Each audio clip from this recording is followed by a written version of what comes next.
especially within Ukraine. Yeah. We have completely eclipsed and ignored the fact that there are multiple narratives within Ukraine, always have been. I cannot imagine there never being a time when there would not be some Russophile, as I call it, constituency in Ukraine. The history is simply too long and too carefully and culturally, religiously intertwined. And even if it were to fall from 40%, let's say, to 10%, for any EU membership, a 10% minority cannot be ignored. Welcome to the New World, thorough conversations in times of change. My name is Adrian Verbrugge, and today I'm visiting Professor Nicolai Petro, professor in political science at the University of Rhode Island, and we're here in Kingston in this beautiful room. So, Professor Petro, dear Nicolai, it's great to be here. Nice to have you. Yes, yes, and I want to talk about your important book, The Tragedy of Ukraine. In your book, I'll put it up, yeah, just like that.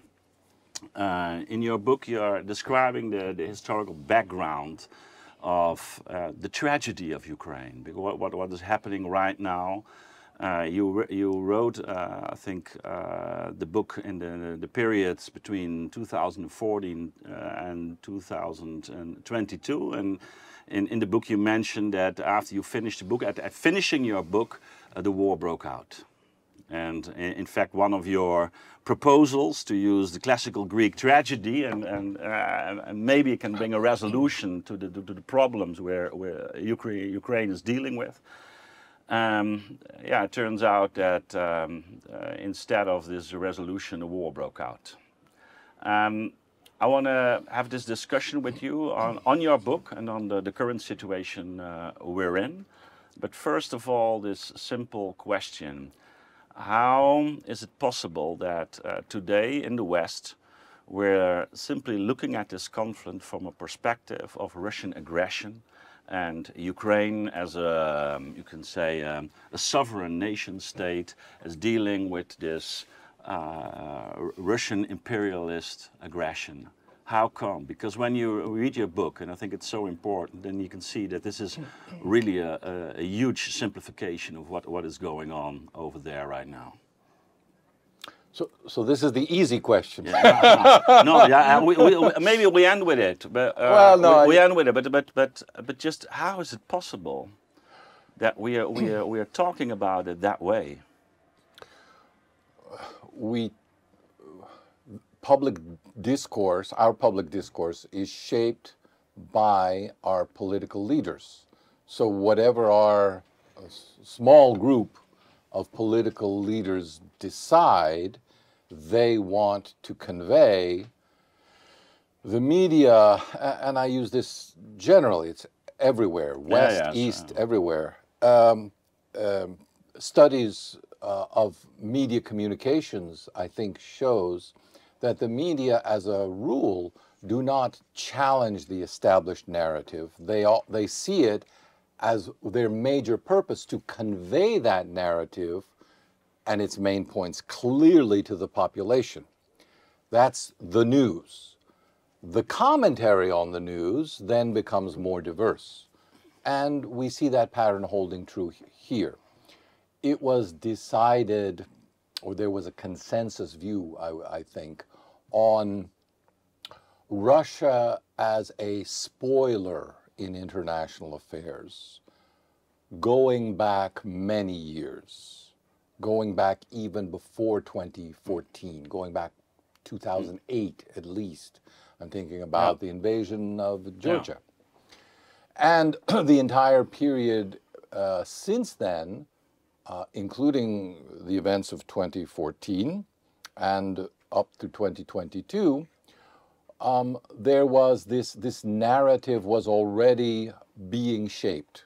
And you can look, for example, because we have a certain group of political leaders today who are not always in office, but Joe Biden always had something to say not always under his own name only, but sometimes co-authored with other academics, particularly at the University of Pennsylvania, where I used to teach. But that after my time, the Penn-Biden Center for, I think it's foreign policy, was set up, and he published a number of works there with the director of that institute, also about Russia and why it is attempting to undermine the liberal world order. Now, we have different names for the liberal world order. One is, the more popular usage today is rules-based order. Yeah, but I will use the terms interchangeably, because the broader philosophical agenda is to liberalize or to impose a set of liberal values, that would be more accurate, on the world. And that these then become the basis of the rules to guide to guide the world toward a better place. Yeah, so somehow it reminds me of the Marxist scheme. I'm not a Marxist at all, but it's interesting, of the superstructure in which you can say the economic interests or the power interests are reflected in this superstructure. And there's like a kind of an ideological justification of the way we're dealing in this base structure. I think one of the things that makes this perspective more powerful or unusually powerful is that it is shared by a group of people who, at least in the United States, are a small group. They are a deeply interwoven and interconnected elite.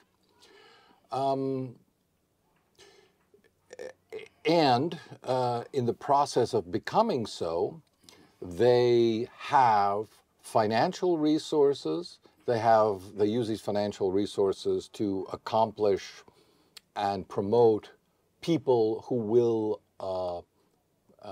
adopt this political agenda and then implement it or convey it through the vehicles of the media. The outlier has been, over the past decade, I would say, the internet and social media. And that's one of the reasons we're having this. That's one of the reasons we're having this conversation. Well, it's being reined in and narrowed. Yeah, but I think that's an important observation. You can say that within network society, networks. Your book. Yes, it's exactly. It's in the networks are very important to understand what's going on, and there are several, you can say, dimensions or actors within this network. Like there's the political actor, there's the governance in the most broad sense. There is the capital, but it's also science and media. Like five actors, they are working together and organizing this. I guess I wonder if they were ever that separate. Maybe we never thought of them as being so intricately linked as they seem to be so obviously today, which is why I think the Marxist perspective, that I was never a Marxist either. As a matter of fact, my background was exactly the opposite. For me as well, to be clear. But it makes a lot of sense now. And I think aspects of it. I think that there's one decisive difference in compared to the past. This is exactly that nowadays, where this structure has a global ambition. So it's not a nationalist ambition, but it has a global ambition, and that means that it has a kind of an imperial structure as well. But you're beginning to sound like Putin. That's dangerous. That's dangerous. But maybe I want to talk about your book. I want to get back to so let's get back to the question. You wrote The Tragedy of Ukraine. It was published in 2023 in the beginning. You finished it after the war broke out in Ukraine. I want to make a split in our conversation. The first part, I would like to go into the history of the background of this conflict we're witnessing, because we're not dealing with Russia simply invading Ukraine as a sovereign country, but we're dealing with a political and cultural problem or tension that is already decades old, or you can say maybe even centuries old. So I want to discuss this first part, and let's say the period from the Middle Ages to the Maidan Revolution, and then later on from the Maidan Revolution to where we are right now. Maybe interesting to say that you have a European background as well. You have a German mother and a Russian father. And I grew up in Italy. And you grew up in Italy, yes. And you were working as a visiting professor in Ukraine in the period of 2013, as I wrote in your book, or read in your book, as the Maidan Revolution broke out. So I was on 2 Fulbrights. So these are American grants to do research and teach in Ukraine, or I should say around the world. And one was in the 90s in Russia. I went to a small, relatively small town, Novgorod the Great. And in Ukraine, I was in Odessa. In 2013 to 2014, and I saw everything evolve right in front of my window, but from an Odessan perspective, which I think is very different, because different regions in Ukraine, it was obvious from the very beginning, and it continues to be obvious, I think, that regions of Ukraine respond differently because of their different histories, their different cultural backgrounds to the events that have been happening, are happening. And here's my difference from the way most people approach this is likely to continue to be different, because history exists. Yes, definitely. And even if I, let's say, have been offended by the Russians, my family's been killed, my friends have been killed, I hate the Russians, I will never.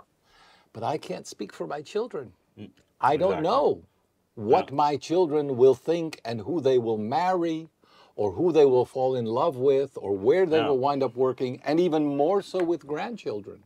Yes, definitely. And anyone who lived, I mean, I was at the cusp, sort of at 1950s, 1960s, 1970s, I was in Europe, 60s and 70s.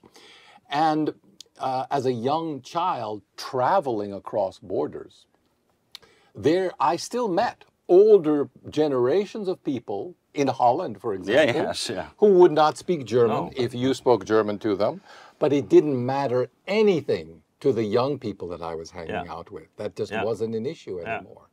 And what, are Ukrainians some sort of aliens? That's not going to happen? Of course that's going to happen with everyone in a generation or two. We just, of course, the anger now is preventing us from seeing that truth. In fact, you're touching on the issue of the dynamics of history itself, and it's a very philosophical question, of course. What makes history move in a certain direction? There's a famous quote of James Hillman, and it's from a psychoanalytical perspective, but he say we're not so much determined by the things that happened in the past, but by the way we remember them. And that's very interesting. So history is always this dynamics of relating to what has happened, and the way we relate, the way we pick up certain things, stress certain things, form pictures of events. Which of course also involves the government. Oh, definitely. And then we're at the beginning of at the beginning of our conversation. It's a circle. Yeah. So let's get back to your book, and maybe you can tell us something about well, let's say 40-50 minutes about the history of this conflict. So starting in the 16th or 17th century. Just with us a few remarks and then going on to the 20th century. So I'm glad you brought up the issue of narrative, because there's no historical debate without a debate about historical narratives. It's the same thing, essentially. And we see this emerging again in the history of Ukraine.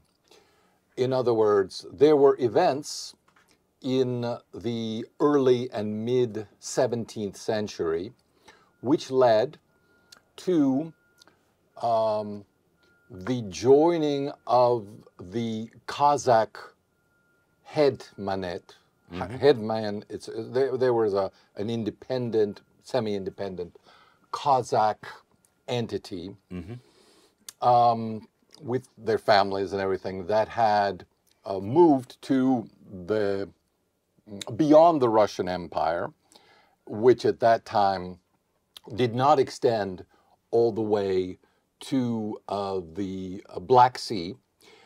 And that territory in which they resided was contested between three great empires: the Russian Empire, the Ottoman Empire, and the Polish, were Polish-Lithuanian, but subsequently just Polish Empire.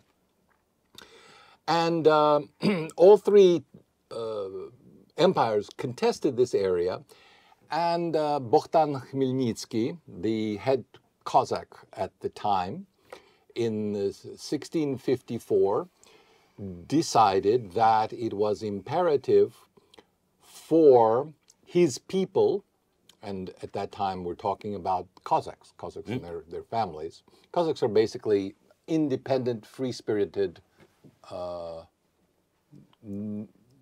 nomads who subsequently settled down. But they had originally fled there, and then they settled down. And like the Vikings in England, but or in France. large, maybe in England. That's a good example. Anyway, so here they are, and they decided that they could either be divided and conquered, or united and seek protection. And there was a famous meeting at which the matter was decided, and Bogdan Khmelnytsky himself advocated for joining the Russian Empire for religious reasons. I think the basic consensus is that Cossacks were Orthodox, the Russian Tsar is Orthodox, the Polish king is Catholic, and the Ottoman emperor is Muslim. And where did the Cossacks come from? Which part of?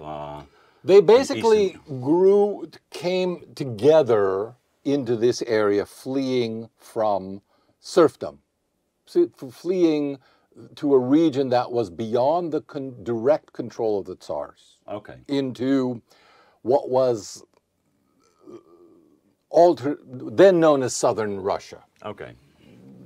From a Russian perspective, of Southern Russia, I guess from an Ottoman perspective, it was the northern territories north of the Black Sea, and for the Poles, it was Vostochny Kresy, so the eastern areas of the empire, all the way to the Dnieper River. So if you look at Ukraine, it might be looked at like this. Well, the Dnieper kind of goes like that, sort of divides the country in half. And because the river goes north to south, this area close to Poland is historically known as right bank Ukraine, and this is left bank Ukraine. Yeah. So, to make a long story short, the matter was decided in favor of the Cossack host. That's the collective of all the Cossack headmen. joining the Russian Empire. At that point, now historians looking back start to have different narratives. What exactly were they joining, and on what terms were they joining? And in my book, I describe the two main narratives in contention, because out of those two historical narratives, which then proceed to elaborate different visions of Ukrainian nationhood and Ukrainian statehood, come all the problems that we are seeing today. Exactly. Yeah. Yeah. That's. And there's a there's a logical, there's a historical logic, a narrative logic to both views. Yeah.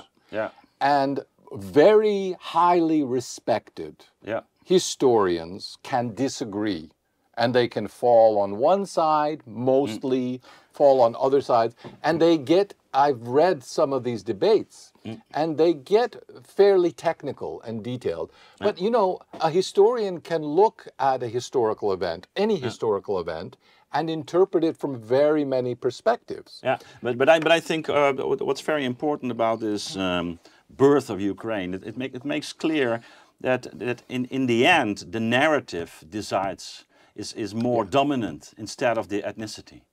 So well, the narrative invents the ethnicity. Exactly. So it's not about biology. No, it's not. It's about culture. Yeah. It's about the shaping of a people by stories, by pictures, by events, by rituals, by. So I think that's an important matter as well, because you can't solve this by biology or something like that. It is, identity has a really deep historic, cultural dimension. But then you also point out that you can make this split of you can say the Dnieper is a kind of you can say a geographic border, and splitting the two parts of Ukraine, and you can say the one narrative becomes dominant on the eastern side, and the other narrative becomes more dominant well, in the western side. What happens is that these two narratives are manipulated for political reasons, because a historical narrative doesn't know borders. No. It simply says we are this or we are that, or we are predominantly this, but there's also that. And it generally doesn't try to make sharp divisions. Throughout this narrative debate that we've been having for, let's say, more than 300 years, the politicization of it has been going on for, I argue, for 150 years. Yeah. That's the point at which intellectual elites began to say, out of this history, we wish to create a nation. We need a nation. And that's exactly what a lot of European countries did. Exactly, in the because 19th the 19th century is nation building in Europe. Exactly. Yeah. And the Ukrainians are no different. They came to this more or less at the same time as a part of an empire, which is exactly how it happened throughout all of Eastern Europe. Yeah. A little later, probably. But of course, at the time, 19th century, you can see that Ukraine is part of this Habsburg Empire. Yeah. And of course, the Tsars are there. So parts of it belong. So it's to not different... one country. It's right. Well, but again, not unusual. No. What happens in the formation of a nation state is that one dominant. I hesitate to say ethnos, but you can say ethnos, but I would just say sense. Community. Yeah. And ethnos in a cultural sense. Yeah. Decides that it has the right to define the political identity of the nation. And not surprisingly, it becomes identified with you. You look in the mirror and go, that's what a true Czech looks like, you know. And in fact, that's what happened in the Netherlands in the 16th century. Because it became a Protestant country, and Protestantism defined the country. And it was only in the middle of the 19th century that Catholics had the rights. Before that, even later for Britain. Yeah. And in Russia also, Orthodoxy was pretty much the same thing as Russianness. And most of Ukraine, most of what is today the borders of Ukraine, recognized international borders of Ukraine, is mostly was mostly in Russia, in the Russian Empire. However, 4 Western regions, as you pointed out, were for a long time. They were under the Habsburg Empire. Yeah. And one of the crucial historical accidents or unfortunate aspects of the creation of Ukraine, and I actually refer to it as the problem of Romulus and Remus, is that Ukraine and Poland came out of the Habsburg Empire at the same time, and they fought each other over their territorial boundaries. And for the Poles, conquering or having Western Ukraine be part of Poland was essential to the 1918. 1918. It's the end of the First World War. That's right. Yeah. As soon as the Habsburg Empire, and I describe in some detail those crucial months which ended the Habsburg Empire, led to the creation of a Polish army that took over Lviv, and the creation more or less simultaneously in Kiev of a Ukrainian national state, and in Lviv of a Western Ukrainian national state. The issue for the Western Ukrainians was at that time to fight the Poles in order to unite Ukraine. Yeah.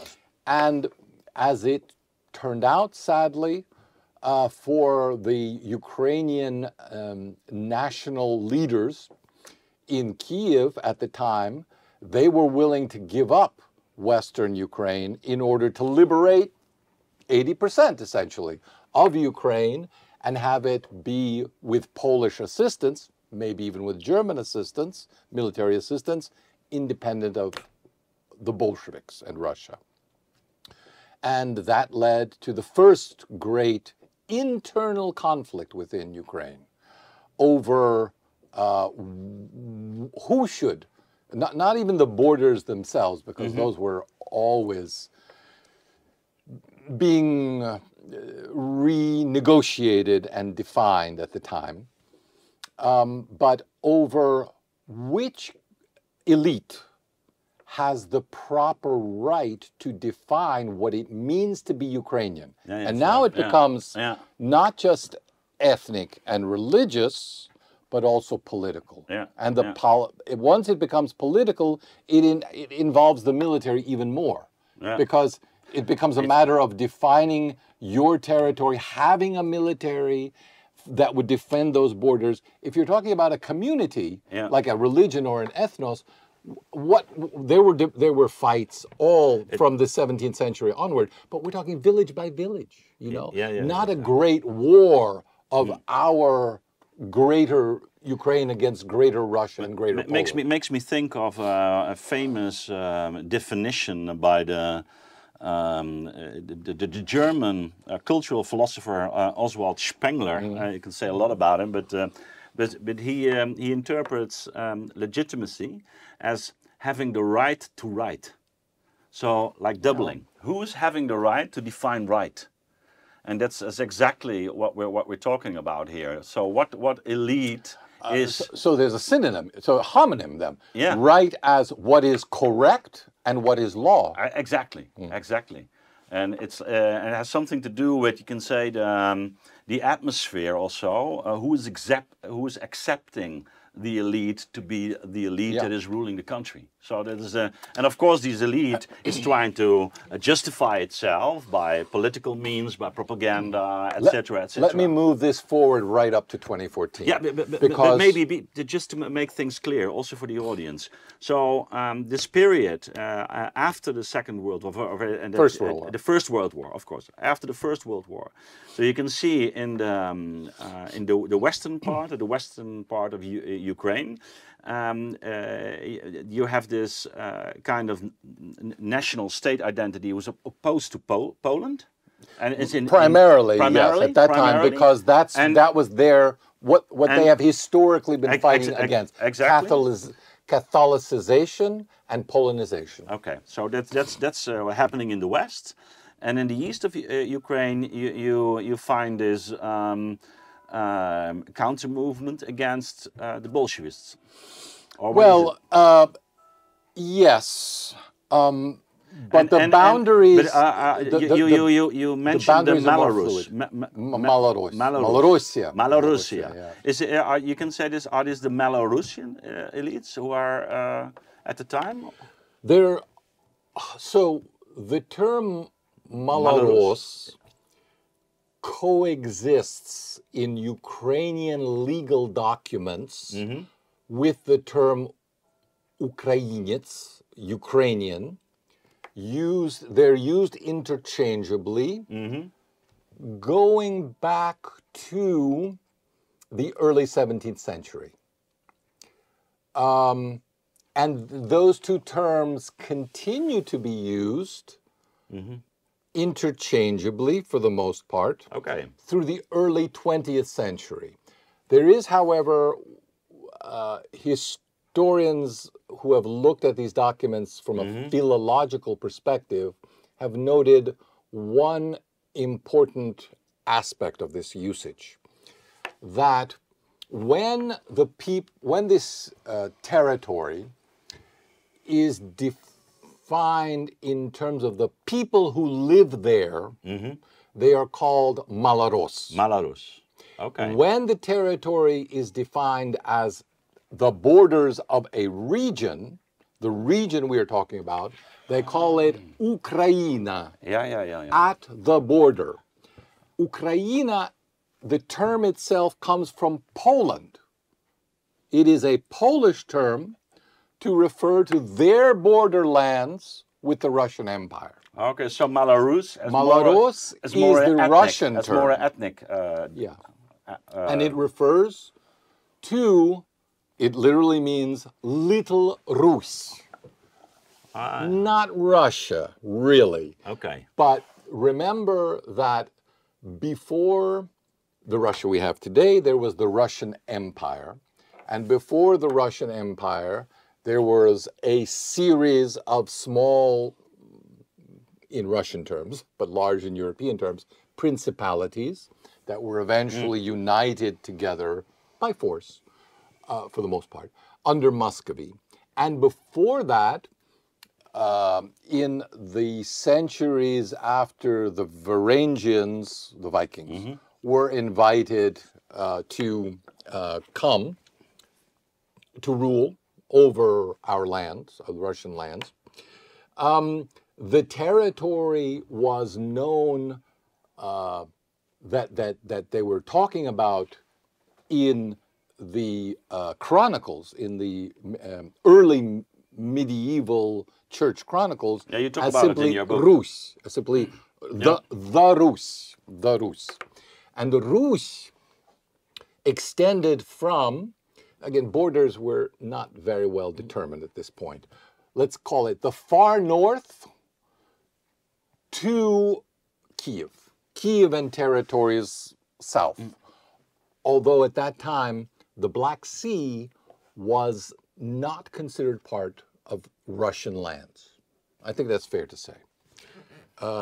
It was variously settled by Greeks, by Genoese sailors, by Ottomans, other people whose job really revolved around fishing and naval, the coastal areas. They didn't go inland because they were coastal people, whereas Rus, being farmers and traders, went down. Yeah, You know, they almost skipped. So it makes no sense to speak of indigenous people in that sense. Not as one ethnos, No, as a exactly. mixed, as a mixture of peoples. But as we so Rus was a composite, but I think at least the traditional perspective on the population of Rus up until the Mongol invasion, so we're talking about the 13th century, is that they spoke, if they spoke various dialects, we don't really know, but they were mutually intelligible.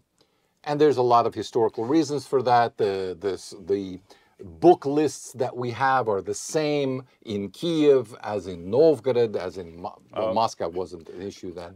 Let's get back to the I was going to the antebellum. Yeah, let's move it forward because exactly. the key area at the end of World War I was that the attempt of the elites, and it was a joint attempt, although they came to blows with each other, between Western Ukrainian elites and Kievan elites to create a nation state as we understand it today. But they had failed. But they had different views on that. Yes. Yeah. So there's the let's say the Belarus view and the more well, we had a Bolshevik. We had a Belarus view, but they lost to the Bolsheviks. The Civil War, the whites lost the Civil War to the Reds.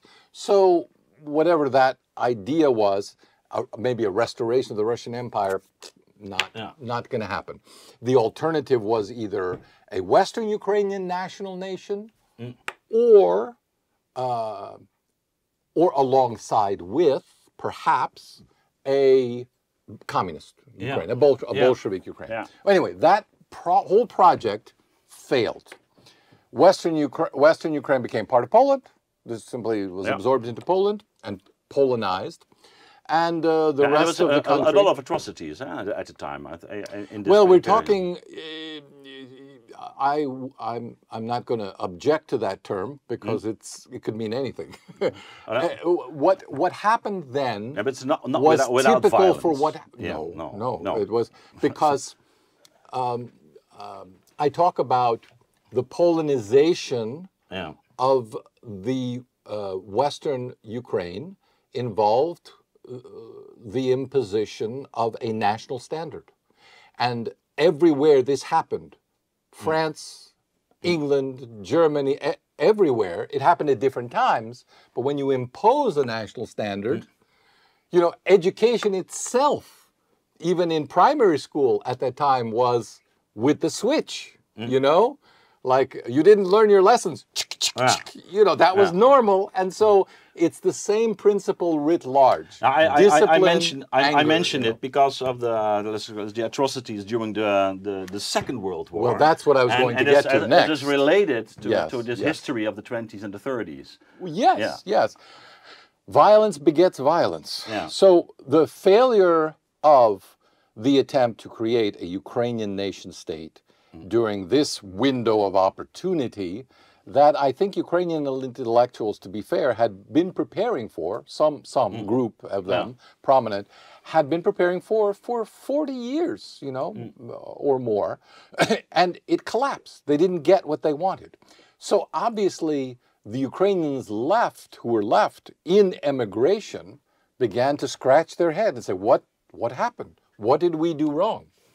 And like many people whose national dreams died at that time, they turned to the most inspiring source for national unity during the 1930s, and this was, which was Germany. Fascism. Yeah. Not Nazism yet, but fascism. Okay. Because if you think about the origin of the term fascio in Italian, it's a bundle of sticks which is unbreakable because it is tightly bound together and serves one purpose and one leader and one idea. You can say it's also a product of modernization. People are ripped apart and they are bound together once more in a modern state. So. And exactly, and modernization has a good side and a bad side for fascism, because on the one hand, we're fighting the consequences of ennui and atomization. On the other hand, we're fighting it by bringing people together and giving them a meaning, a higher meaning than everyday, tedium. Yeah, to fight for a greater in the ideal. Netherlands, it's we did it in a different way. We build the pillars, so around religious identities. Yeah, Pillars they did that in Hungary as well, Romania. So there's a different way to deal with modernization, but it has absolutely something to do with this whole process. Well, but what happened in the eastern part of Ukraine during that period? Well, we have. So there's Bolshevism? We have communism being communism, imposed on the local population. I should hasten to point out that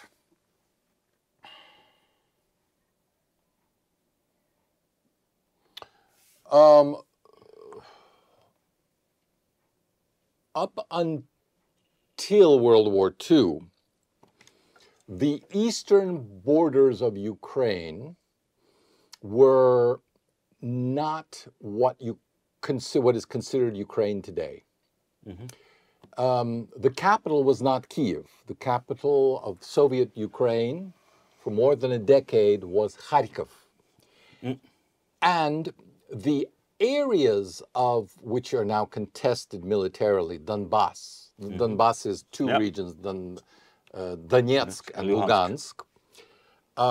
Not to mention Crimea, which was added much later. But those two regions were added to Ukraine.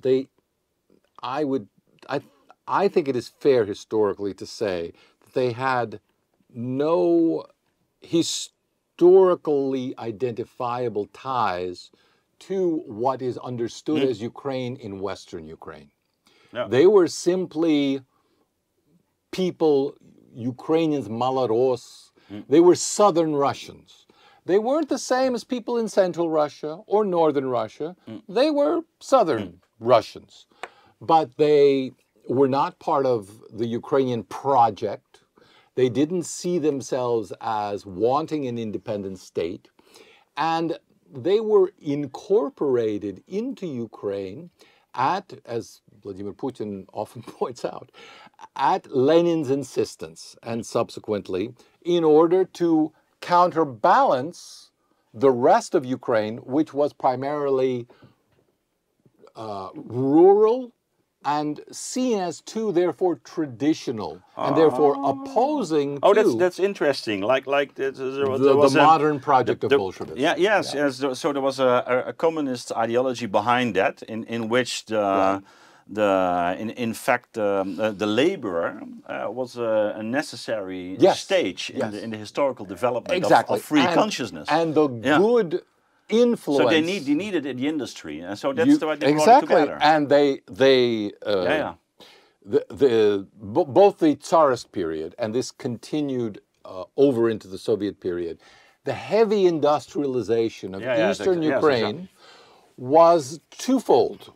One, to build up the industrial capacity of the USSR and its industry as a whole, but also to create a magnet, if you will, for the remainder of Ukraine to be more proletariat, to be more internationalist, and not be so rural, traditional, hidebound in the ways that the Bolsheviks opposed, and which led... I learned something new. I thought you didn't write about it in your book this way. Well, you didn't check the footnotes. That could be that. I have so many footnotes. But maybe you did. Oh, but that's interesting. And I like out of this come a lot of dysfunctions of the Soviet era, including what is now referred to in Ukrainian narratives as Holodomor.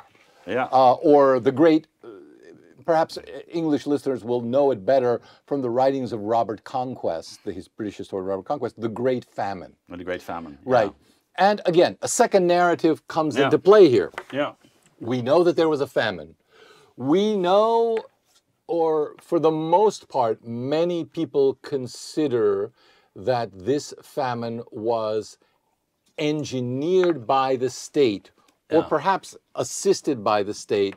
Again, there's still historians who debate whether this was a conscious decision or ineptitude combined with a reluctance to help people who were class enemies at the time, which is maybe a distinction without a difference. But in any case, millions of people died.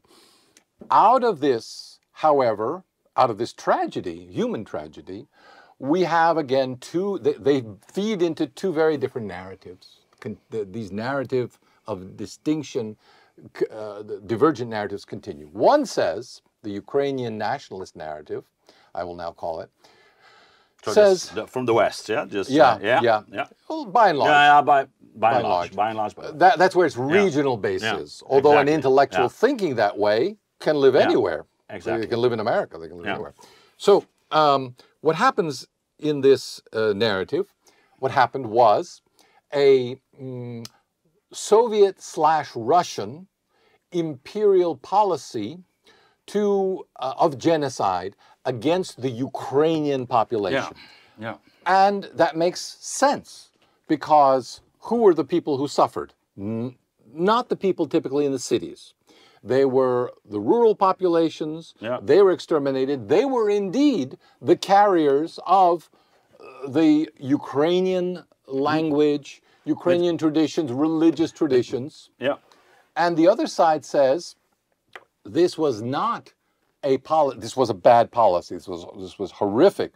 But it wasn't targeted at Ukraine. It was targeted at those traditional groups, which weren't only in Ukraine. The same populations existed in southern Russia and to the east in Kuban, Voronezh, Belgorod, etc.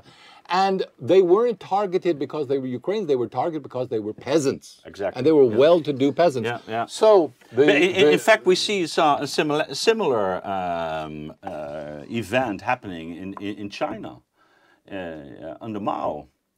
This liberation, you can say, of the laborer implied a kind of an aggressive policy towards traditional farming. Well, this is, I think, typical of, like you say, of communist movements around the globe. Around the globe. So it has something to do with breaking up the traditional structures and the traditional culture. But what happens in Ukraine is that this is taken as another resource. A resource of ressentiment against the French Russia. Say, against Russia. Not even against Stalin. No. Well, Stalin because he's Russian. Yeah, but yes, Stalin he's Georgian, came from Georgia. But so they mixed it up. Russified. It's Russified. Right. So another reason to be apart from Russia, to separate ourselves from Russia. We can see the power of these narratives. Whereas the other side, which continues to be the Russian, I think most Russian politicians' position to this day, is this was awful, but it was our tragedy. So it actually brings us together. Because you suffered, I want to feel your pain, you feel our pain, but it's obvious that Stalin really had a problem with the Russian identity as well. He tried to. Yes, I think, well, again, this takes us into other territory that I think you don't want to get into. No, so let's continue. What happens after the war, to make a long story short, is, well, in the midst of the war, we have a group of fighters called the Ukrainian Insurgent Army, organized along... What was the German name for it? So first of all, there are Ukrainian organizations that work with Ukrainian fascist organizations, like the organization of OUN, of Ukrainian nationalists, which is the broad umbrella group. It has certain ideological divisions, but they're not important now. And out of that OUN comes the Ukrainian Insurgent Army. Now, the Ukrainian Insurgent Army is organized under German supervision with German help. But it is allowed to function as a distinct national core. Okay. Yeah. National corpus.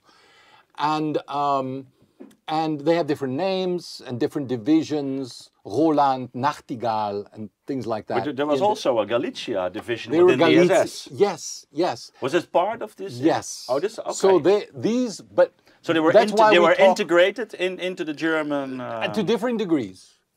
And it was, again, I'm not... people took, and you can read on the internet, the allegiance sworn. Yeah. If you were fighting in the German army, in one of these divisions, you swore allegiance to Adolf Hitler. But the numbers for the Ukrainian insurgent army, when you build them up as much as possible, when you include all the people who were involved in the effort to fight the Soviets, who considered, let's say, the Soviet occupation, which began after 1939 of the Western territories, thanks to the Molotov-Ribbentrop Pact. Once you include those, you also include local police battalions.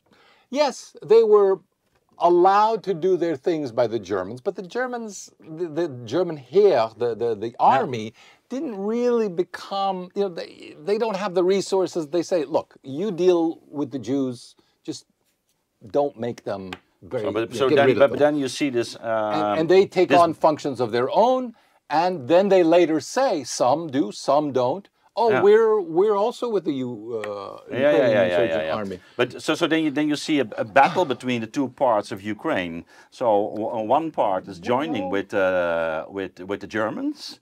It's not much of a battle because 95% of the people fighting, Ukrainians fighting at the time, fought for the Red Army.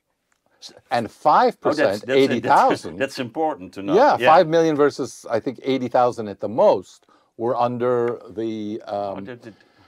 we're in the Ukrainian insurgent army allied in some capacity with the Germans. But the people who were joining this Ukrainian insurgent army have become culturally important afterwards. Now, yes. Afterwards. And even after the Second World War. Well, yes, because they fled. They were the group that landed in the West as refugees. Yeah. But let's get back to this. So about 80 with the victors. So about 80,000 soldiers were part of this, let's say, fascist movement at the time. As roughly. So they took part in the Second World War, chose the side of Germany. They had their own motives for that. Yeah, they maybe didn't think of themselves quite that way. They were fighting in Ukrainian units, or they were military, helping the military police. And the Germans made use of them because they shared the same ideology. Yeah, and they probably would have used anybody who kept order. They probably weren't asking for ideological loyalty either. In the Netherlands, we also had a Dutch, a lot of the Dutch young guys who would join the SS. So it happened everywhere. Yeah. But France, the clearest example, because Vichy, you were French. You were you could even argue that you weren't even fighting for the Nazis. You were just doing your duty as a French citizen under the French government, such as it was on your territory. Yeah. I think that's a very convenient way to look at it everywhere in Europe at the time. Yeah. Yeah, but of course, I already mentioned the atrocities, for example, in Poland. Yes. There was this Ukrainian sentiment that was... Right. There was a series of pogroms against the Poles. Well, the Poles, they were Polish. So at the time, there were, and this is a leftover from the Russian, from the imperial period. You had Polish villages. You had Jewish ghettos in large cities where Jews lived compact. You could clearly go the Jewish section. Poles, and obviously you had Russians interspersed with Ukrainians. So one of the things, so in Ukrainian nationalist literature, the question remained from World War I, who is to blame for the failure of Ukraine to become a nation? A nation, yeah. And there were three obvious culprits, which is merely a reiteration of the fascist narrative that was common throughout all of Europe at the time. The Jews. The communists, the Jews, and in this case also the Poles. The Poles. Right. Yeah. So if you knew who to target and you wanted something to do as a brave junger man, you know, you could go and do something for your country. Yeah. The enemy was well defined. Yeah. Yeah. So and there we have the numbers vary, but I think a good round number that is often cited is 100,000 Poles. Okay. In some of these more notable incidents. So on the in the eastern part, the biggest part of Ukrainian people chose the side of Russia, or part of the communist army. I don't know about choice. No, I know it's not because they were under Soviet occupation. Exactly. They fought in the Soviet army. Okay, exactly. But now, at the end of World War II... here's where I was going to get with this. So we had the failure of World War I to create a nation state. After World War II, no joy. Same issue. They didn't get a nation state. Well, having said that, they got a little something, but in reality, we don't consider it the birth of an independent Ukraine. No, it was a province. There was a Ukrainian USSR drawn in certain borders. Again, no Crimea at this point. And UN seat, which a bizarre historical story, has to do with the fact that Britain wanted individual seats for all of its colonies. And so Stalin said, well, that's not going to happen. So, or you can have some, and they did get South Africa, the India, etc. You know, but it had to be balanced, and then we're going to get Ukraine. How about 16? No, 3. You know, anyway, it was a matter of this. But Ukraine was a UN seat. Yeah, and Belarus. And Belarus, of course. Yeah, but then it was USSR. So a part of Russia at the time, of USSR at the time. Yes, but an independent UN recognized member. And then you can say this nationalist movement. On the one hand, you had people fleeing to Europe or to the Western world, everywhere around the world. But it was also, you could say, the nationalists staying within Ukraine. And fought by the Soviet government. Yeah. Which, again, remembering this is the idea of a repression. Yes, very much so. Yeah. And again, what we see happening after World War II, in the 50s, let's say, is the recreation of the resentment among those who lost, the Ukrainian nationalists who fled the country, but now lived in immigration. Now against Russia. Well, more specifically against Russia, because Poland isn't in any happier position now. No. You know, it's all Eastern Europe, it's all communist now. So but it's typical for resentment. You're always choosing of the powerful one. And the Jews are not any more attractive. No, they're not getting any better from Ukrainian perspective, a nationalist perspective. Yeah. So what happens is you just have a continuation of this narrative, fed by we were betrayed after World War I. Then we had the Soviets suppressing us, Holodomor.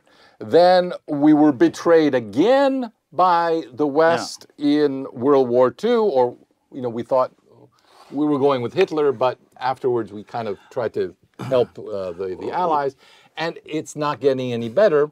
So in the period really up to 1991, there was a resistance, but everyone agrees that military component, the remaining underground of the Ukrainian insurgent army, which was active for a handful of years after World War II. They were eventually exterminated and gotten rid of. But of course, the intellectual life of Ukrainian national opposition flourished.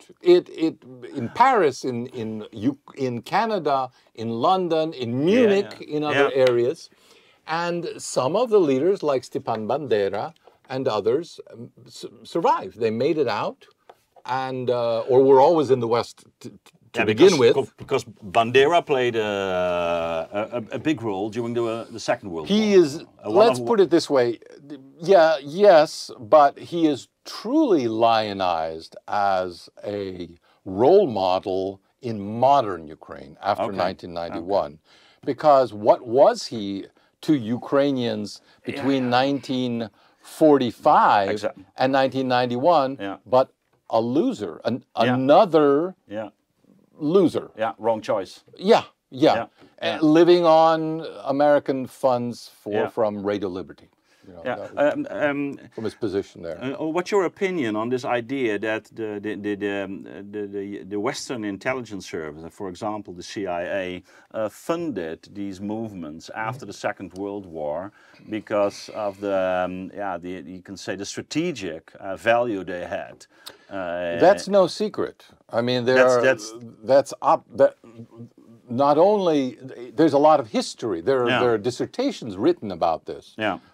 It was not ever considered a very tremendously important page in the history of our relations. But now it is. Now it is, but for the wrong reasons. We're seeing, I think, too much into it.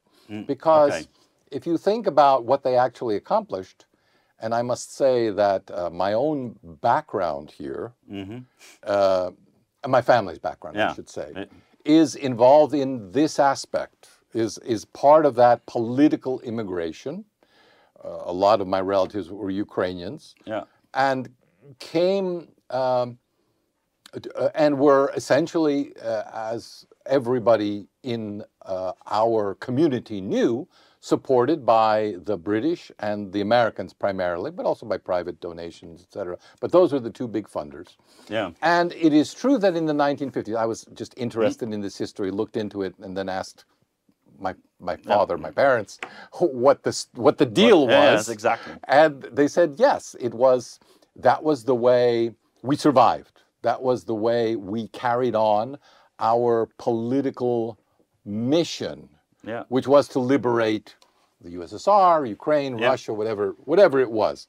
There were larger groups, there were smaller groups. But there was also anti-communist groups. So that was the one unifying. Not exactly only nationalists, but also anti-communist. I would that was what made it attractive two for the West. That was what made it what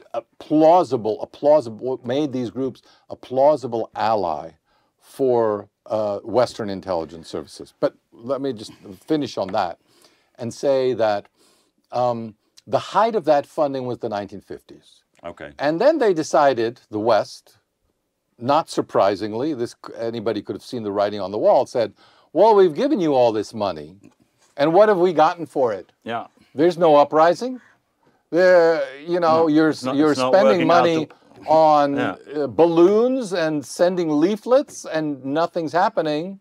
So let's wrap this up. And you're on your own.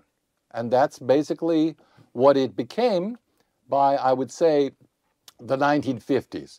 There were modest funds put into things that we know about and that most people approve of in the West, which was the publication of dissident literature. We know who Alexander Solzhenitsyn was. We know that he became a Nobel Prize winner because of the efforts of émigré organizations with the assistance of Western intelligence to get those manuscripts out. And then there were local publishing houses, like my father's, Pasev, which then sold the rights to Western publishers who said, wow, this is great, let's talk about this, let's translate this, Yeah, etc. And yeah. it became a global phenomenon. Okay, let's. But that was not the intent No, yeah, of the intelligence. I understand. And of course, agencies there was this intellectual heritage and networks. Yes. At the Yes, time, but there was yes. not much funding going on Well, in the 60s and 70s. the situation, I can speak largely for the Russian political immigration, but so many of the people in the Russian political immigration were originally Ukrainians or had lived in Ukraine, like both of my godparents were from Ukraine.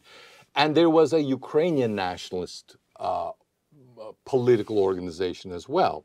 And sometimes they could agree and sometimes they didn't agree. It seemed kind of a moot point to worry about what would happen after the fall of communism, because let's get rid of communism first. That was the main issue. Let's get to the 90s. So it kind of led to I would say an ability to work together, but again subsequently issues would divide them. And here's the main point I wanted to make. The net impact within the country, be it the Russian emigration in Russia, the Ukrainian emigration in Ukraine, Belarus, everywhere, was, I think, minimal. And we see that because of the political evolution of what happened in those countries after 1990. Okay, let's go to the 90s, because you can say it's the end of the communist era. The collapse of the USSR. Once more, you can say this big dream of Ukraine as a sovereign state it becomes possible. Yeah. But as you described in your book. In fact, in what happened in the 90s is also the beginning of the tragedy. Because yeah, the old issues simply resurfaced.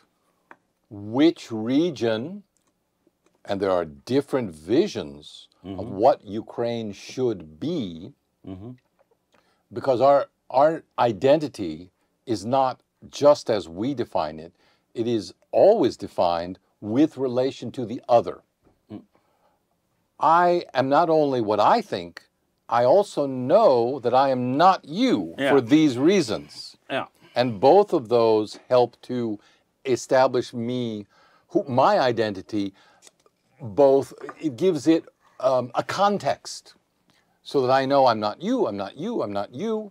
I am who I am, which is an intermixture of what I think, and what I think is also what I think I'm not. Yeah, you can say that the relationship between Ukraine and Russia becomes, you can say, like the central point in which people try to define themselves. Yes, either as the enemy, Russia's the enemy, or Russia is part of our heritage. I trace this back, and just to simplify the matter, I say Galician identity, Western Ukrainian, or Malaros. Now, a lot of people don't like the term Malaros today for a lot of reasons, but it is I think, historically accurate term for the people who say Galicians are not Ukrainians. There's a famous writer, and I like to refer to him because of his stature in Ukrainian literature, modern Ukrainian literature, as the Gore Vidal of Ukraine, because he wrote a lot of historical novels as well.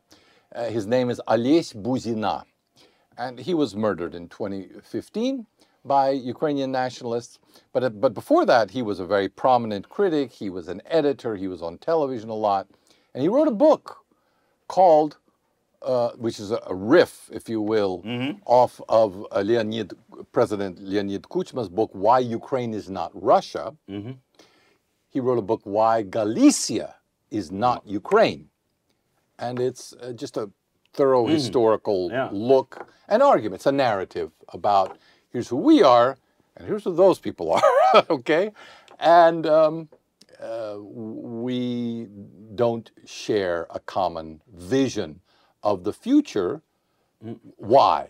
Because we have a different history. And until we come to some reconciliation of these different visions, there's not much hope for the future of Ukraine. You can say that the last 30 years or 35 years has been a kind of antagonism between these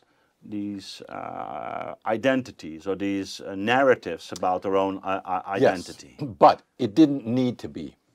No, but it is. But it was. Well, right. And here's where I think this is a debatable point, what I'm about to suggest, but I think it is worth considering. So at 1991, 91, 92, 93, through 95, Ukrainian identity is largely a post-Soviet or Soviet-formed Ukrainian identity. There were... meaning it was an identity and a narrative that was shaped in the 50s, 60s. And, well, from the Soviet and Russian imperial perspective. Yeah, okay. Russian was the predominant language in all cities, if you look at statistics. The language of education, but it's higher education, still very important. As you made clear in your book. But now the policy is to get rid of it. Yeah. At that time, it was perfectly acceptable. Now, so it was a bilingual culture. It was predominantly Russian. Now, you could insist, and it became a matter of civil rights in the post-Soviet, at the end of the Soviet era, when we talk about Ukrainian dissident movements, we are talking about, I want to speak Ukrainian. Yeah. Why can't I speak Ukrainian and defend my dissertation Ukrainian and do this in Ukrainian? So that was popular. It was popular in the East too, where people said, well, why not? I mean, we can speak Russian, we can speak Ukrainian. We're living in Ukrainian SSR. Let's be more Ukrainian. And now we're talking about the 90s. Yeah, and 1980s. So end of the 80s. So we're talking about the collapse, the rise of official dissent in local communist parties, and the independence of Ukraine as a state was promoted first and foremost within the Ukrainian Communist Party, because they were the ones in charge, and the elites at the time. And they didn't want to lose the position, and they were joined in that by the group. I'm going to use a technical term here now, called the Red Directors. In other words, these are the managers of major industrial consortia, factories, and things like that. Who said, it's a very simple calculation. They said, look, we're going to privatize. All of this factory is 90s. Going to belong to me or my family or my friends. Now, why should I fight over this ownership with richer people in Moscow, St. Petersburg, maybe even Kazan, some other areas, when I could more easily arrange a division of profits if we nationalize and become separate. Then, it becomes a Ukrainian issue, and we can keep all other foreign investors that we don't want out, and I'll just have an easier time gaining control of these assets and becoming a local oligarch. So we're describing the genesis of the oligarchs in the period.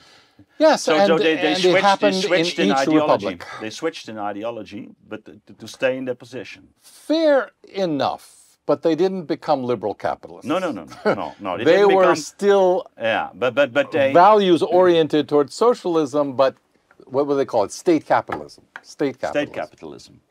Yeah. Which meant capitalism for me. But from that moment on, they use a nationalist agenda. So here's what I describe. Yes, and it gave them their legitimacy.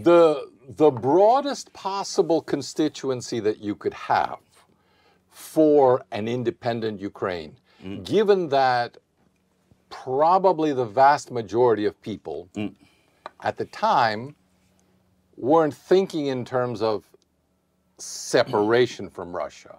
They wanted freedom. And freedom doesn't, like, when a child, I don't want to call Ukrainian child, but let's say a young man he says, I want freedom from my parents. He doesn't mean abandon me. No. He doesn't mean cut off all of your resources.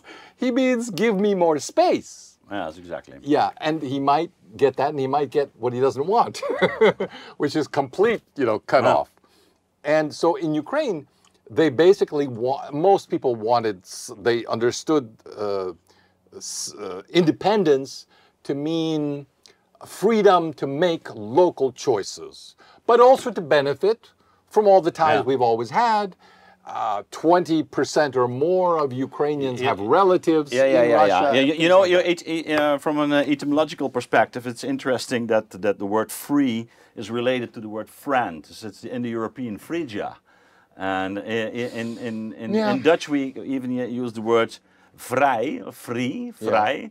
And vrijen is freedom, or vrijen is making love. Oh, so that's okay. So it's fascinating because so friendship and freedom are in fact related. And love. It's not the liberal freedom of not having any ties. Yeah. And that's what we call in the philosophy, of course, the negative freedom. Yeah. So this was the kind of freedom they were thinking about. So the free Ukraine. So the minority view needed to broaden its appeal. The minority view of let's declare independence. Yeah. And wherever that may go, because you never know. No. When you declare independence, exactly. you have to set up a border. You have to set up all the things that are the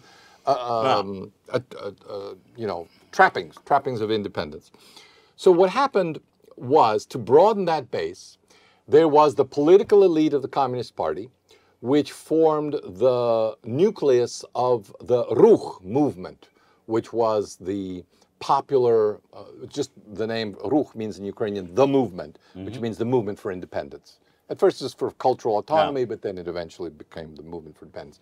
And those were all Communist Party officials and Communist Party officially recognized writers who were in the Writers' Union of Ukraine. Yeah.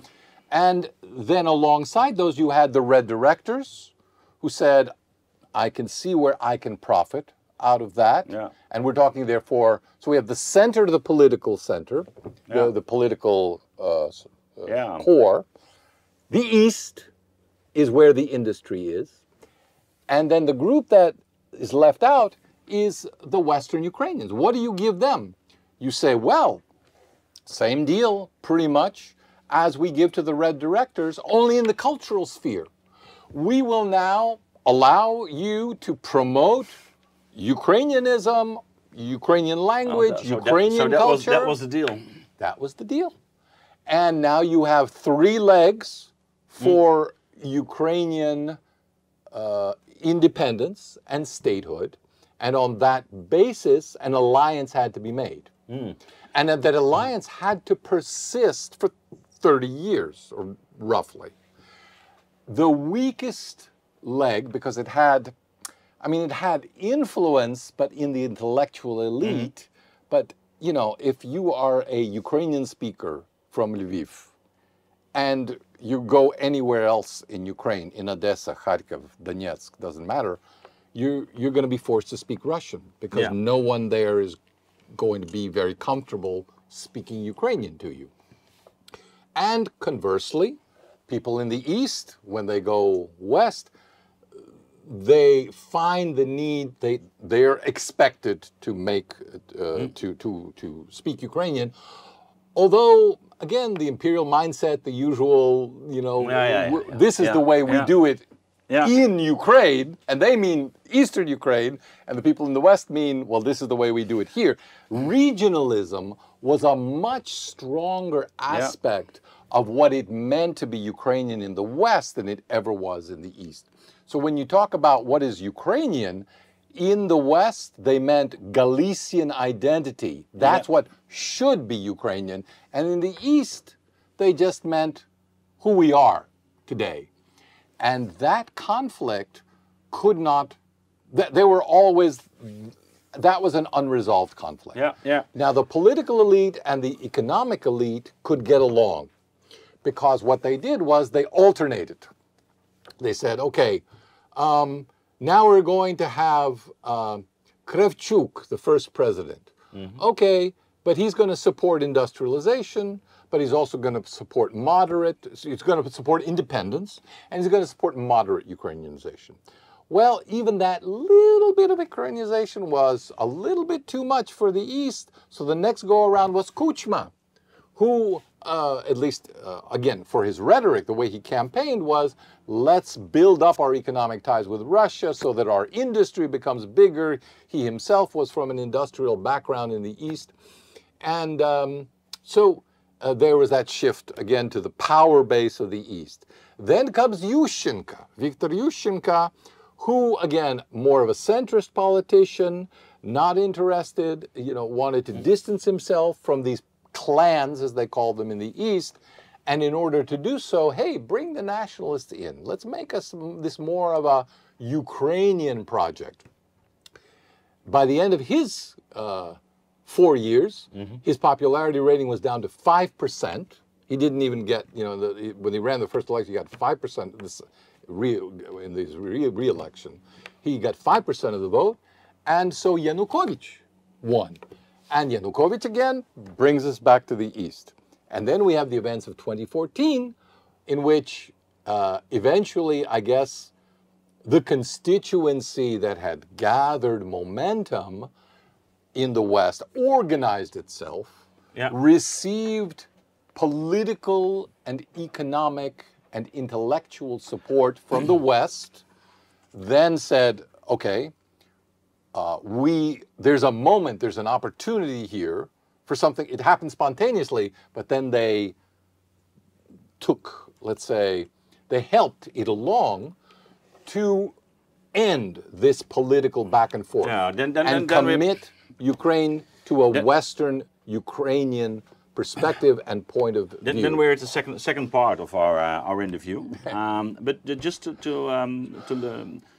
to look back at this period since the 90s. You can see this antagonism. So 90 to what? I need to periodization. 2000 and 2014 in the end. So this is you see this antagonism between those two. You can say, or two, three. It's not simply two. It's two power bases. In the end, it becomes two power bases. I think of it as a political power base and an economic power base. Now, cultural power is also power, but it has to be engaged by some other groups and given more weight. And it's important because people don't fight for factories. No. They fight for their homeland, their language, their religion. They don't fight for profits. So you see, the political significance of the cultural component is very high, but it needs to be politically activated by individual politicians who say, I can use this to my advantage. And Ukrainian politicians for generations were very good at this. But if I get you, if I understand you well, you could say that in the 90s, you can see the collapse of the USSR, then the elites, both in a political and an economic, both the political and the economical elites, they joined their power, you can say, because they have a common interest. The independence served their interest. Independency served their interest, so they kind of switched the ideology, or they at least they abandoned communism, and they adopted this more of a state capitalism and a form of nationalism, but it wasn't the kind of nationalism that we see nowadays. No, because that would have been very divisive back in the 1990s. Exactly. But so you have politics, you have economics, and then you have this cultural pillar. On the, which was brought in selectively at first, as but you then made it clear. grows. But this cultural dimension of the, you could say, also the antagonism became more and more important during this period. I think it did become more important throughout this period because we have to remember that the collapse of the Soviet Union. Yeah. I was actually using the Russian phrase, "Nash Soyuz," you know, the collapse of our union. Yeah. The collapse of the union meant the collapse of an idea. Yeah, exactly. And the collapse of an ideal. Now, we need an ideal to live. Yeah, yeah. You know, once we stop scrounging for food and worrying about the fact that we've lost our resources and are poor and things like that. Yeah, so it was we replaced. Want more, and what's available? What's available is nationalism. The vacuum. Right. Was, You're not. was nobody's filled up with this cultural, new cultural. No one's going to identity. fight for capitalism. Yeah. No one. There's no emotional attachment to capitalism. That's interesting. I think you know. Or to liberalism, for that matter. Yeah. Exactly. You can't. There's nothing there. There's nothing to hold on to. I think. But for nationalism. Yes. Yeah. You know the study of Castells, I think, is one of my heroes, socialist. Yeah, he has this trilogy. It's about the information age, and the first part of his. Oh yeah. The first part of his book. It's really great because he wrote it in the 90s, in fact, and he's also describing what goes on in the former USSR. And so the first part is the rise of the network society, and the second part of his study is called the power of identity. So, and it's exactly what we're witnessing over here, that there's this cultural identity, and he sees so that the rise of nationalism is not something that is, you could say, simply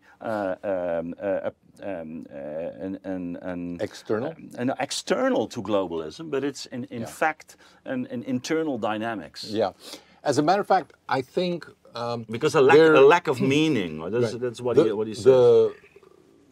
The people who thought they were the centers of power in Ukraine throughout the 1990s, up until 2014,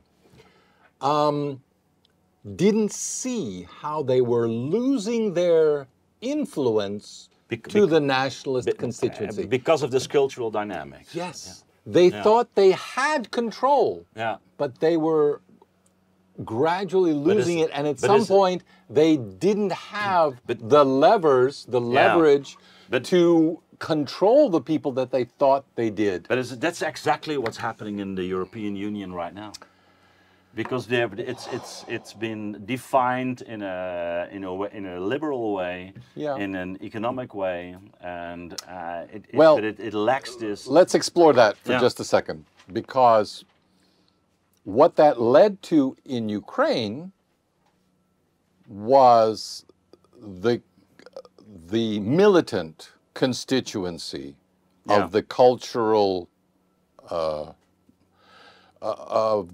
rebellion decided that one of the problems that was keeping Ukraine away from its true identity was elections. This back and forth, tugging politics over power, and keep constantly going to elections which are endlessly manipulated and never reflect the true will of the people. So there's absolutely no problem with sweeping all that away, declaring that it is fundamentally undemocratic and unworthy. These mechanisms. It leads nowhere. It leads nowhere. And these mechanisms cannot lead to the Ukrainian ideal, the Ukrainian idea. So it must be imposed by the militant minority, which must control the levers of power. And that's what we are seeing developing since 2014. Yeah, interesting. But I wonder, But maybe Could we get to that in the EU? Yeah. The simply saying, look, what's the point of these elections? Get rid of them. But what is it? Empowering of a small minority. Yes, exactly. What does it mean that only 30 or 40% in the Netherlands of the population is even voting for in the European elections? Well, it's always been low in yes, but we can see we have that bigger problems here. There's only American elections, and people, half vote. Maybe that's the crisis we're witnessing right now in the Western world. So I hope we don't give up our institutions. No. Or abandon. But let's get to the second part. So let's get into this the Maidan event, the Maidan revolution. You already mentioned this militant development within Ukraine itself during the 90s and in the new millennium. But this was a really, you could say, a decisive moment for Ukraine. Was this Maidan event? What exactly happened, according to you? You were there at the time. And not in the Maidan, but in I did. Ukraine. I visited in February. I visited the Maidan itself in February. I was giving a talk in Kiev at the time.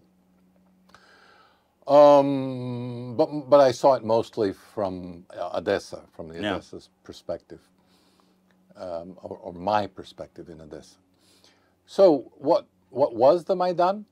The Maidan was a revolt against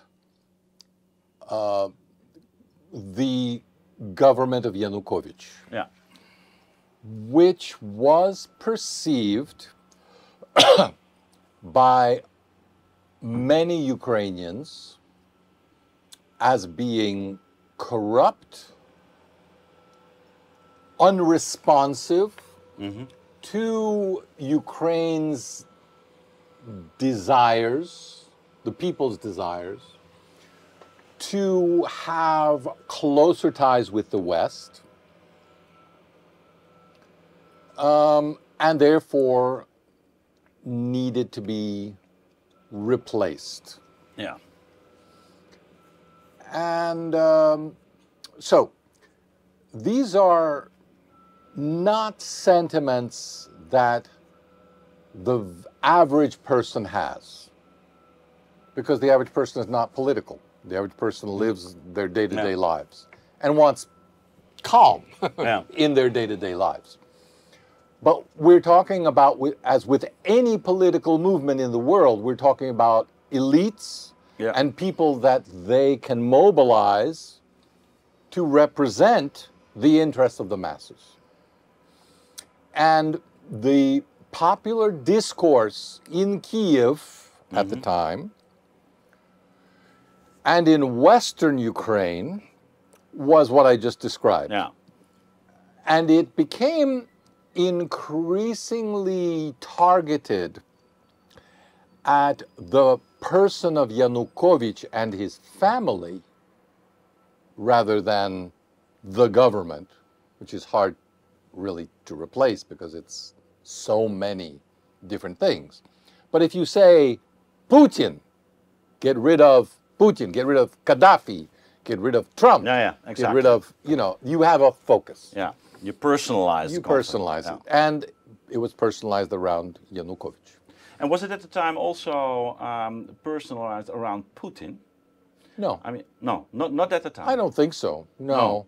Not that he was not beloved. I mean, he was reviled, in fact, by the pro-Maidan segment of the population. Because you said, well, the people wanted closer ties with the Western world, but does it also imply that those people protesting against Yanukovych were against those close ties with Russia? So I want to specify that I'm talking about the elites in Kiev and Western Ukraine. But whereas in Eastern and Southern Ukraine at that time, my sense was that the average person and the elites, I can speak about the Odessa region because I remember the way our governor at the time, Nicolai Petro, responded to this, as did many governors in the East, was to say, we need to declare martial law. This is getting out of hand. We need to restore order in the capital and go to, if necessary, early elections. That's as far as they were willing to go. Whereas in the West, the demand early on, starting in December 2013, was already for the removal of Yanukovych by any means necessary. And it didn't matter what the Constitution said. It didn't matter elections. None of this mattered because we were talking about a higher truth, a higher reality, which resides in their view of what the will of the people should be. And you're talking about the West, you mean Western Ukraine? And Kiev. And the Kiev. Intellectual elites in Kiev. Okay, so this were more of a militant, a revolt, or... Yes, although they probably didn't envision what was to come, but they were willing to go far, and they were willing to challenge the status quo, because the status quo had become, excuse me, the status quo was no longer giving them the results that they were hoping for. Which presumably they saw as coming about as the result of a popular revolution. And this was the aspect, the content of this popular revolution. In other words, how to get from where we were, a divided society in 2013, to a better Ukraine, and whether this needed to be done legally according to the Constitution, or whether the Constitution itself and legal procedures were the problem and needed to be discarded in favor of the popular will. That was the crux of the debate that the Maidan was about. But in fact, what the popular will they represented, or they claimed to represent, but was only a small part of Ukraine. As it is in every revolution.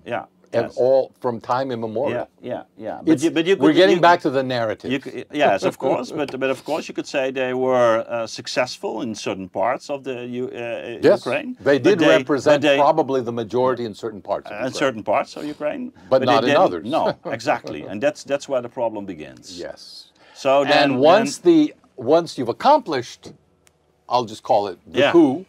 Once you've made this change, again, the narrative debate continues.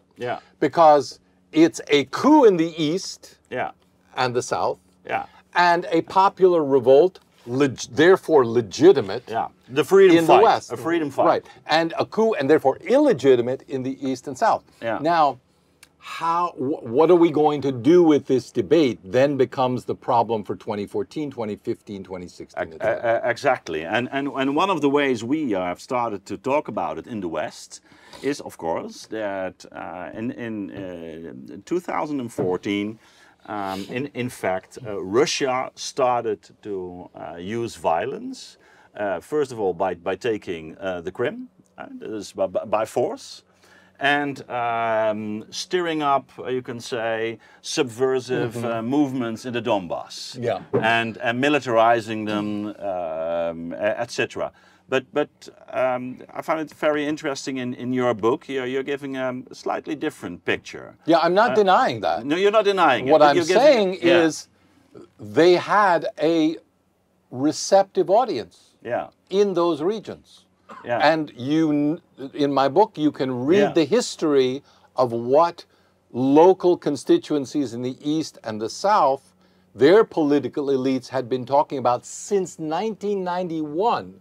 They were asking for a representation of their cultural identity, not just the Western Ukraine's cultural identity in the discourse of Ukraine, and they were denied.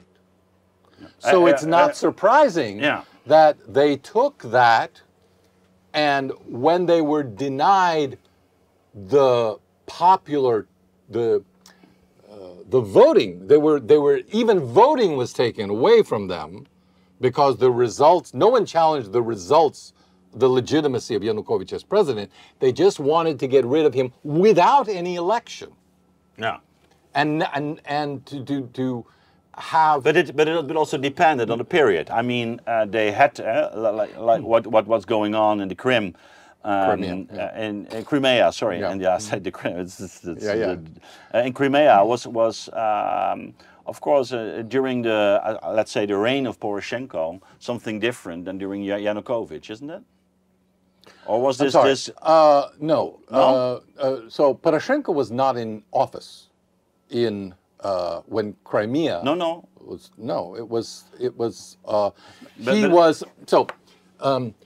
Crimea was under the acting president and simultaneously Speaker of the Parliament, Turchinov.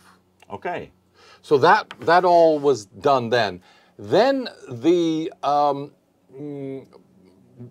uprising, and this is not to make a judgment about who was behind it or what, but there were nevertheless, and no one denies this,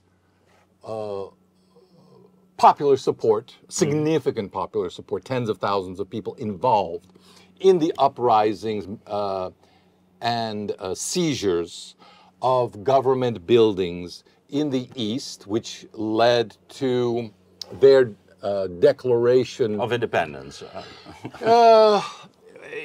It came in stages. Remember, first autonomy, then there were negotiations, there were all sorts of attempts to compromise, which were rejected by the new government in Kiev, which of course from the perspective of the East and from the legality, from the perspective of the Ukrainian constitution, again was not legitimate at the time. It was based on the illegal vote of a rump parliament, which didn't even have the sufficient votes to vote for the impeachment of Yanukovych, right? Yeah. So they were considered illegitimate in the eyes of the East and, of course, of Crimea. So so there was a lot of popular support. There were two narratives. Instead of being tampered down and saying and asking people with responsibility, who should have had political responsibility and exercised at the time, saying, I understand your sources of frustration, but let's think about how to come together and find a common solution. Instead, you had political organizers on both sides stirring up hatred and a desire for revenge. That's of course one of the reasons which led to conflict. You compared the Greek tragedy to the reconciliation movement, for example, in South Africa. And you say what was needed, in fact, is that kind of movement. Yeah, and that is, in my opinion, still the only way to get a real solution out of all of this. Because whatever happens on the battlefield, and however this conflict ends, you will have millions of people who have a different vision of the future of Ukraine. And now it's not simplistically pro-Russian or anti-Russian, or pro-Russian or pro-Western and anti-Western. It is mono-ethnic national state or pluralistic. I actually prefer the term pluricultural, because multicultural allows the cultural identity to be defined by a unique individual even. And that's one of the reasons it's been tampered down in certain Western circles as well. But the real term is pluricultural, because pluricultural refers to the fact that there are communities which one can identify that have geographic cohesion and that want to have a certain, maybe linguistic autonomy, etc. When the issue of the negotiations in Istanbul came up. And Gerhard Schröder, yeah, 22. 22, yeah. February. Spring, Yeah. spring 22, yeah. Gerhard Schröder was involved, and he says quite specifically that the vision of autonomy that Russia laid on the table as its vision for Eastern Ukraine, for Donbass, he said, is Sud Tyrol in Italy, or Alto Adige as they call it in Italy. That's what we're talking about. You know, it's still part of Italy, but obviously bilingual. Obviously, you speak whatever your language you personally are comfortable with. It's not a matter of the state choosing your identity for you. You have to choose for yourself, but you must be loyal to the state, but you don't have to do, you know, you don't have to be a copy of what they consider to be proper identity. In effect, we're also talking about the Minsk Agreement, then, of course. Minsk Yes. 1, Minsk 2. Yes. And what I found very fascinating in your book is that you write that during the period after the Maidan Revolution, you can see that on the economic level, on the cultural level, the government, or the government at the time, is taking all kinds of measures to make sure that the ties with Russia and on this cultural and economic level are reduced, and the ties to the West are again made stronger. But it's at a huge cost. Yes. A huge cost. But that's not quite right. In other words, let me put it this way. The nationalist ideal is not ties with the West. The nationalist ideal in its pure form, in its essential form, is a Ukraine for Ukrainians. Yeah. And if the West doesn't like it, because they want minorities and they want sexual rights, one of the principles of the European Union, in fact. Yeah. We don't want that. We want to be able to exclude whomever we want in our definition of Ukrainian, which is a real primordial definition. It goes back to the 1930s. And it's not a liberal vision. So it uses the West, you could say. This is not an ideal. I can't speak to, is it important, is it not, how influential is it? It is an ideal that for military reasons, the support that the West is offering to the Ukrainian government right now, we do not want to pay attention to, so we ignore. Just like before 2022, there were plenty of articles about the role of the far right. I have a list of 65 in just major outlets in the West about the role of the far right, Azov, etc., calling out what their obvious self-definition and what they are aspiring to. But that all gets shut down after Russia's invasion because it's a distraction from our narrative about who should be the only culprit. And of course, that says something about us. That's what we want to know about and the things we don't want to know about. Right. And this is understandable. It's a natural political tactic. But as academics, and I would hope also journalists and anyone who's interested should understand that there can never be just one culprit. There's never just one side to an argument. And that is also one of the things that tragedy, I think, teaches us, is that the way I define tragedy is it's when you refuse to see how much your own actions have contributed to what's happening. Yeah, this was I just don't want to see. Hubris and arte. It's like the hubris, but also the blindness for willful blindness. The willful blindness. And you can't get out of that until you engage in self-reflection and in dialogue, because in dialogue you can also you hear the other person and you're willing to listen to their criticism of what you did and acknowledge it. Otherwise, there can be no dialogue. But of course, Ukraine has become now the battleground of this, you could say, also a Western narrative. Yeah. In which our history with Russia becomes part of this conflict. Yeah. So it's mixed up, different narratives, and they're getting together.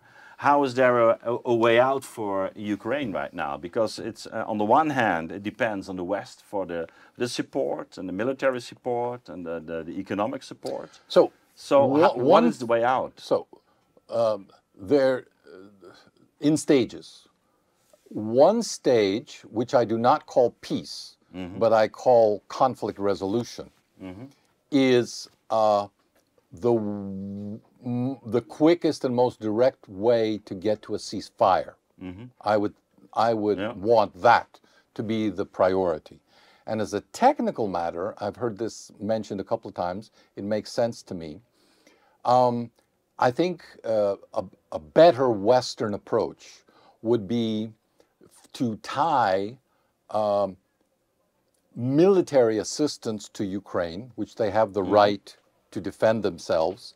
That assistance should be tied not to the objective of defeating Russia, which I'm not even sure is possible on the battlefield, but to the objective of securing a ceasefire. If you go and sit down and negotiate, we will provide you military assistance. Humanitarian assistance as much as you want, but military assistance only to the extent that we see you ending this conflict, wanting to get to an end to this conflict. But none of that leads to peace. It leads to a cessation of hostilities, which, as the Ukrainians and a lot of people have said, can always be renewed in the future. That's true. That's true. And that's a problem. And the way you get rid of, or let's say push that problem further back, is to have a real peace, to strive for peace. And how you strive for real peace is through a process of, well, I've talked about in my book extensively, several examples of truth and reconciliation commissions. And there are many ways to do this, many different mechanisms for doing this. But ultimately, I would say it boils down to the classic recipes that come out of tragedy. Forgiveness and forgetfulness. But you still think that it's possible, given the battle that has been going on for these years? Not for this generation. Not for this generation. But inevitably, yes, for the next generation. And the generation after that. Because all of history shows that. And is that a Ukraine in which the Krim is a part of Ukraine? I have no idea. Because is it a Ukraine in which the Donbass is a part of Ukraine? That is for the sides to negotiate. First comes the negotiation. Here's what we'll do. Yeah. Here's how we'll split. Okay, now I have to take this result and go home and argue in a new narrative that this is what we need to move forward and be a better Ukraine and a better Russia. Everybody has to win. Not everybody has to lose. No. That's death. That's a spiral of death. Yeah. We need a solution where everyone can say they got something out of this negotiation so that they can sell it as part of a new narrative for a better, more hopeful, more prosperous country. Primarily, I hope for Ukraine. Read my book to find out how. Yeah. Well, at least I hope.